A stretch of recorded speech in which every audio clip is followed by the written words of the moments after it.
Right, Andrew. So, two main takeaways from last time was the three main minor arpeggio shapes. So minor shapes, it's just first, minor, third, and fifth. So what we want to do here is make them cycle. So that way we've got 12 note arpeggios here. So all you really need for a minor arpeggio is first, minor, third, and fifth, or you could do it that way too. But the way we're going to be doing it is going to be the A minor shape. We'll do them in D minor just for now. So here it is. We're going first, hammer onto the minor third, 3 frets up from that, and then we're bridging across here. So get it on both of them.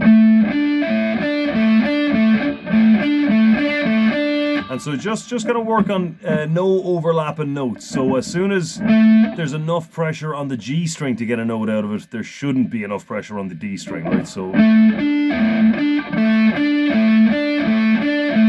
you never want the two of them ringing out like that. So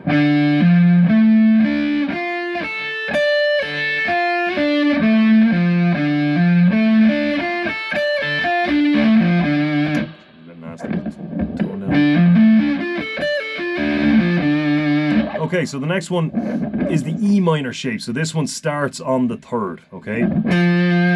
So we're coming up here, hammering onto the fifth, and then there's the eighth, or we'll just call it the first, okay?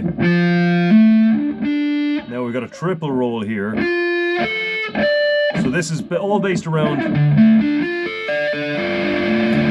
E minor shape, so barred on the 10th fret. It was just that we're going back 2 frets from that to reach that minor third. Nope.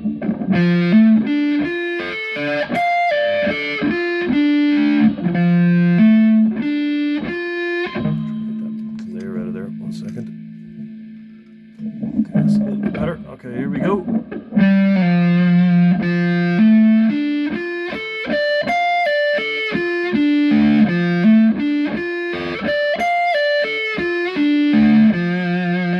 Finally, the D minor shape arpeggio. So we're starting off on the fifth here and hammering up by a fourth to the eighth or first, okay? So here it is. So ideally, I tend to do this with my third finger. To be honest, I really should be doing it with my little finger. So.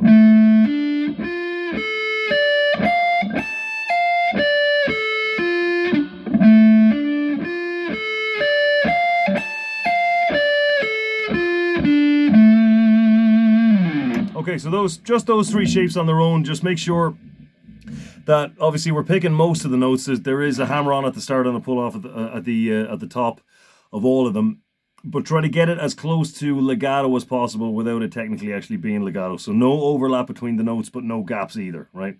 So one more time on those shapes. Let's just do them in a different context. We'll go for let's say G minor.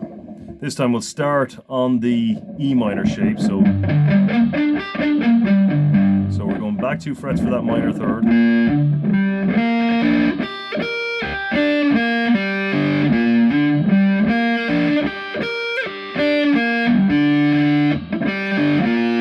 So that's a difficult one there.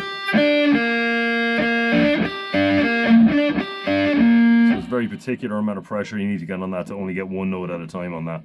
Okay, moving up, we're starting then on the fifth, hammering up to the eighth. And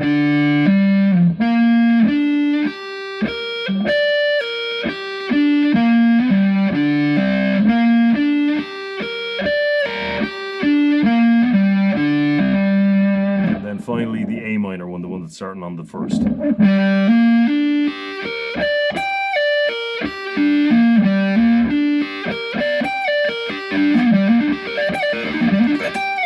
Okay, so then after that we've got the third position pentatonic, so 2 notes per string.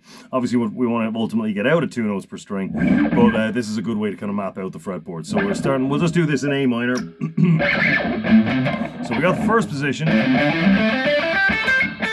Now a good way to get around this, by the way, is to just impose a first position pentatonic ban on yourself, okay? So anytime you're improvising at all, you're not allowed to use that shape. That really does get the other ones in there pretty quick. So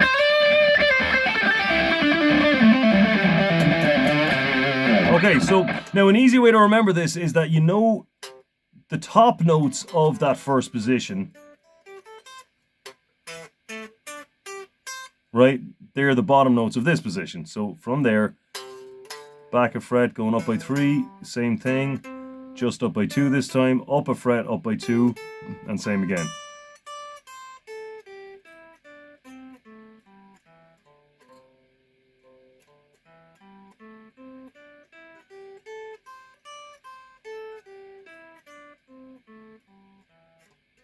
So one more time slowly.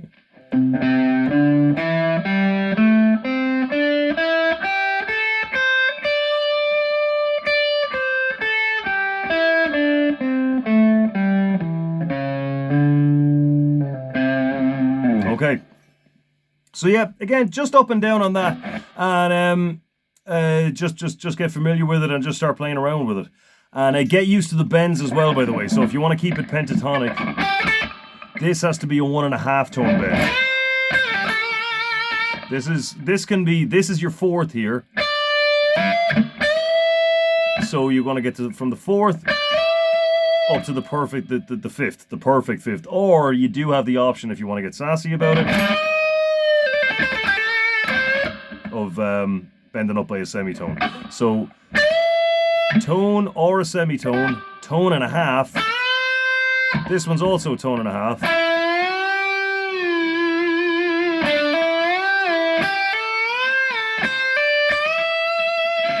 Okay, so see how you get on with all that. I'll see you next time.